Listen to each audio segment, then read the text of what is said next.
Hello and welcome back. Hello, Linda. Nice to see you. You too. Thank you. Connecting to ourselves and to nature again.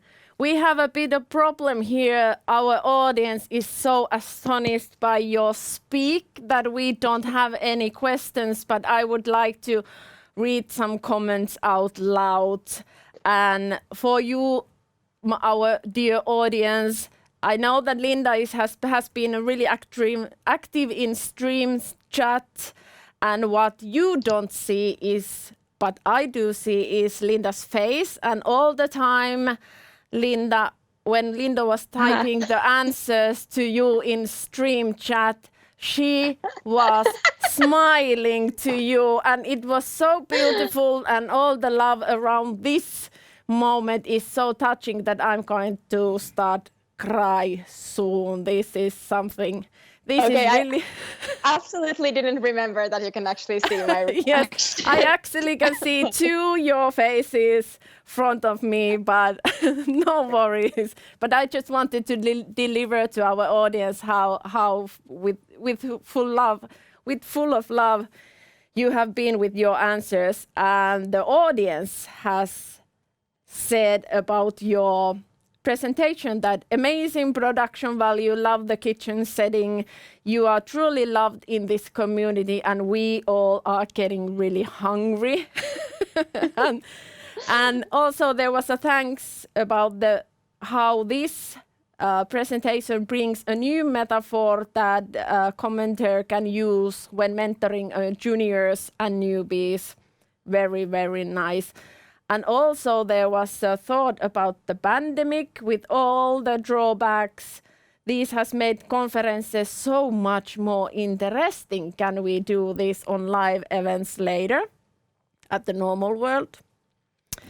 And also, as Miha said in comments, we really appreciate you embracing the conference being remote and pushing your talk to some heights simply impossible to do on in-person conference.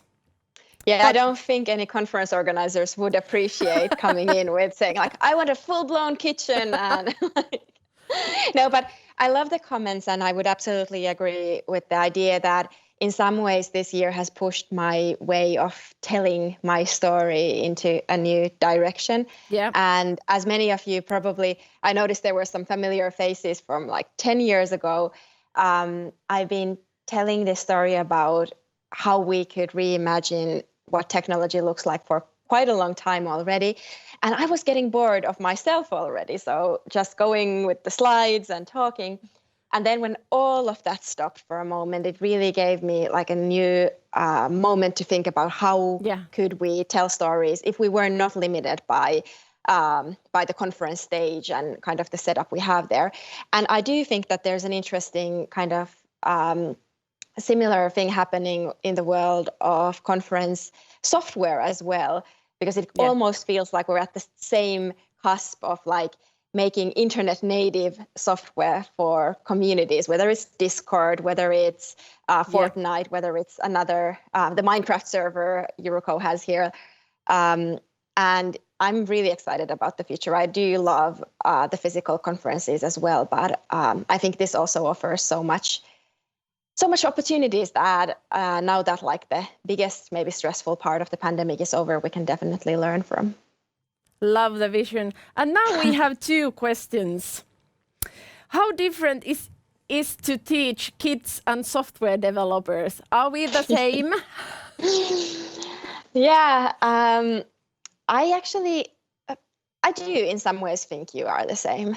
I'm not sure if this is okay to say, but I think actually sometimes 6-year-olds are easier to teach because they don't have these preconceived notions of what it means to be good or bad, or like what other people are doing and how they are doing things. And they don't have ego so much.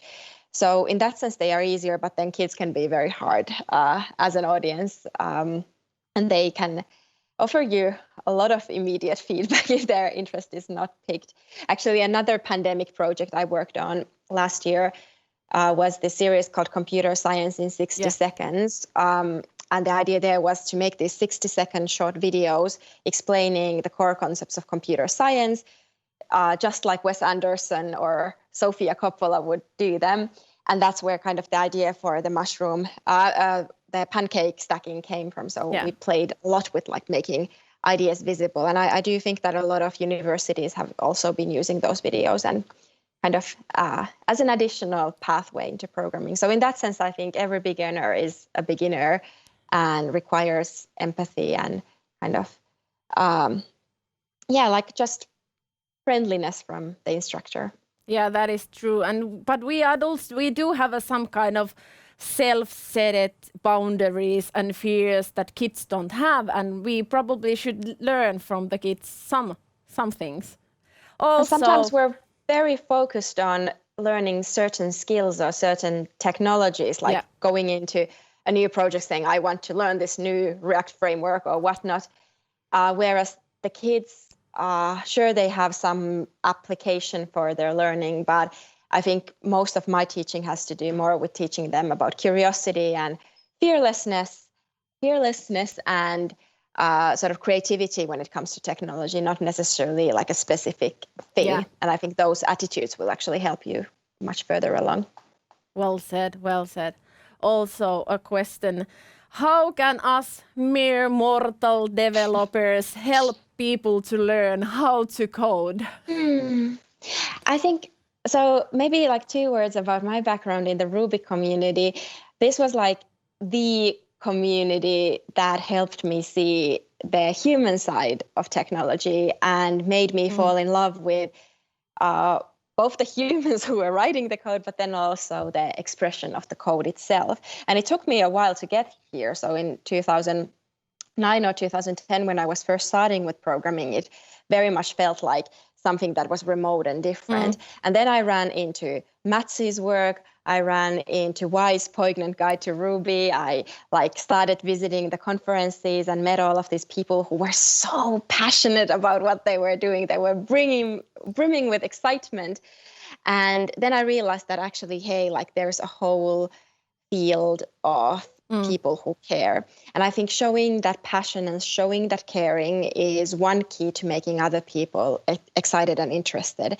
And there's this poet called Mary Oliver who writes beautiful poems about nature, but she has this one line where she says that attention is the beginning of devotion. And what I take her to mean with that is kind of the idea that whatever we pay attention to, we learn to love. And so often technology and coding and software are things that kind of mere mortals, which in this case I would take are the people who don't code, who don't have this superpower in their hands. So often they are things that like mere mortals can't pay attention to. They don't have the language or the lens to kind of create that devotion. So the best way you can help laymen learn about technology is, I think, just talk about what makes you excited and help them pay attention and help them see in a friendly and non-preachy way. Yes, talk about how the tech is tool for the bigger things. How to it's a tool to make a better world. There's lots of communities and volunteering and being an ambassador, and this is a really good way to make a impact. This is amazing. I found one question. Beautiful presentation, Linda. I am curious by nature, so asking why questions sounds familiar to me. How can we contribute to building a healthy tech environment where we focus more on why and quality? There's some living organisms around here playing. We have that too. I think it starts with imagination. I think in order to be curious about the world, you need to have imagination. And so often the kind of imagination we're being offered around technology is focused on dystopias. So it's an interesting thing that there's like maybe 2 episodes of Black Mirror that are not mere dystopias, that offer, even if it's not like utopia, at least some sort of like softness and like a vision about the world that is not completely completely dystopian. And I think that's something we've lost, maybe because the progress in the especially in the software field has been so fast. In the recent years, we've become these almost like semi-gods in our own mind, thinking that we're ready already, that we've done it. We've invented the kind of world we wanted to live in. And in certain ways that is true, but then in others, I think we need that kind of almost utopian thinking about what could we do next and where could we be directing our industry to. And I look a lot at history right now. So that's been kind of a passion of mine for the past few years, is looking at especially the 1960s. I think they had this sense of can do and man on the moon, and also just this excitement around technology, and looking at what kind of communities were driving change then, who were the people who influenced the technology we have today, because kind of the life cycle of technology can be quite long, even though when we look at the past 10 years or so, it seems like that's the life cycle, but I think actually we're looking at a far longer life cycle here. Yeah. So I think that is one answer to the question is imagine utopias and try to not think that we are at the height of technology right now, even though in some ways the rest of the world is making us believe that in the way. Or technology used to be kind of an underdog, and now we won. And I think that sense of winning is what is really bad for us, if that makes sense. Amazing answers, and our audience has commented also really beautiful answers, and you are truly inspiring person, and we need to continue. Our event is closing up, but huge thanks for you, Linda, and you can catch up Linda still on platform, stream chat, and also in Discord.